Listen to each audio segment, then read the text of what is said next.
Hello guys, কেমন আছো তোমরা সবাই? আশা করি তোমরা অনেক ভালো আছো। আমিও অনেক ভালো আছি। তা আজকে আমি চলে এসেছি আরও একটা নতুন ভিডিও নিয়ে। আজকের ভিডিওতে তোমাদের দেখাবো আমাদের বাড়িতে এক ধরনের মাছ রান্না হচ্ছে। তা মাছটা কি মাছ সেটা তোমাদেরকে গেস করতে হবে। তো চলো দেখে নিই শাশুড়ি কি মাছ রান্না করছে। তো এখানে মাছ ভাজা শুরু হয়ে গিয়েছে। এই হচ্ছে মাছ, তোমরা গেস করে বলো যেটা কি মাছ।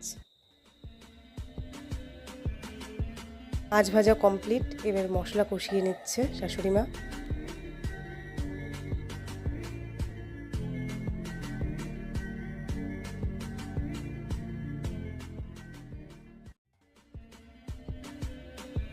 তো মশলা কষানো হয়ে গেলে এর মধ্যে একটু জল দিয়ে নেবে। জল দিয়েছিল, জল দেওয়াটা ভিডিও করা হয়নি। তো হয়ে এসছে মাছটা। তোমরা সবাই কমেন্টে জানাও এটা কি মাছ ছিল। মাছটা শুধুমাত্র শ্বশুরের জন্য রান্না, আমাদের বাড়িতে এই মাছ কেউ খায় না।